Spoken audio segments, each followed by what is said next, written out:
Praise lord అందరికీ. క్రైస్తవులు ఎక్కువగా అటెండ్ అయ్యే నాన్ సండే మాసెస్లో భస్మ బుధవారం ఒకటి. మరి ఏమిటి భస్మ బుధవారం అనగా ఈస్టర్కి ముందు ప్రారంభమయ్యే లెంట్ కాలం యొక్క ప్రారంభ దినమే ఈ భస్మ బుధవారం. అనేక మంది క్యాథలిక్స్, కొంతమంది ప్రొటెస్టెంట్స్ కూడా ఈ ఆచారాన్ని, ఈ భస్మ బుధవారాన్ని, లెంట్ని పాటిస్తూ ఉంటారు. మరి ఇక భస్మము, ఈ బూడిద అనగా ఏంటి అంటే, ముందటి సంవత్సరము మట్టల ఆదివారం నాడు మరి చర్చికి తీసుకొచ్చిన మట్టల్ని, మరి చర్చికి అలంకరించిన మట్టల్ని ఎండబెట్టి కాల్చి బూడిద చేస్తారు.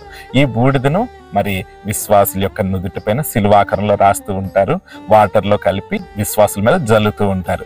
మరి ఈ కార్యక్రమం చేస్తే సేవకుడు అంటూ ఉంటాడు, యొక్క సువార్తను విశ్వసించు, పశ్చాత్తాపపడని చెప్తూ ఉంటాడు.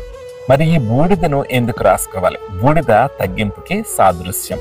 పాత నిబంధన గ్రంథంలో యోబు భక్తుని గాని, మరి ఎస్తేరు, మొర్దెకై, నినివే పట్టిన ప్రజలు ఆ రాజుని గనక మనం గమనించినట్లయితే, వారు మరి దుఃఖించడానికి, వారి యొక్క సమస్యలను దేవుడికి చెప్పుకోవడానికి, తగ్గింపుతో పశ్చాత్తాపపడడానికి మరి బూడిద మీద కూర్చొని వారు ప్రార్థించారని మనం గ్రహించగలుగుతూ ఉన్నాం.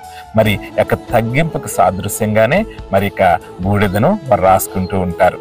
మరి బాప్తిస్మం తీసుకోవడానికి కూడా మరి యొక్క యాష్ వెడ్నెస్డేని మరి ప్రారంభ దినంగా వారు పాటిస్తారు. ఏ విధంగా అంటే, ఈ యాష్ వెడ్నెస్డే రోజు వారు బూడిదను రాసుకొని ఉపవాస దినాలు ప్రారంభించి ఎక్కువగా ప్రార్థిస్తూ, దేవుని వాక్యాలు చదువుతూ, దేవుని వాక్యాలు వింటూ మరి లెంట్ కాలం పూర్తయ్యాక బాప్తిస్మాలు తీసుకుంటూ ఉంటారు. కొంతమంది అయితే మరి రెస్టోరేషన్ కూడా ఉపయోగించుకుంటూ ఉంటారు. ఏ విధంగా అంటే, మరి దేవునితో తెగిపోయిన అనుబంధాన్ని, అంటే లోకంలో పడిపోయి, పాపంలో పడిపోయి, దేవునికి దూరం అయిపోతున్న ప్రజలు మరి యొక్క లెంట్ కాలాన్ని మరి వారు దేవునితో మరి గడుపుతూ, ఉపవాస దినాలు పాటిస్తూ, ప్రార్థిస్తూ దేవునితో అనుబంధాన్ని పెంచుకుంటూ ఉంటారు.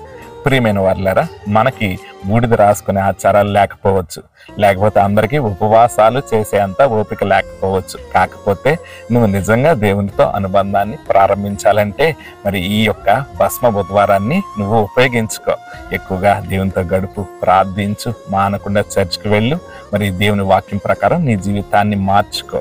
మరి ఏదైనా పాపంలో ఉంటే పశ్చాత్తాపపడు. దేవుడు తన హక్కును నిన్ను చేర్చుకుంటాడు, నిన్ను దీవిస్తాడు, ఆశీర్వదిస్తాడు. God bless you all.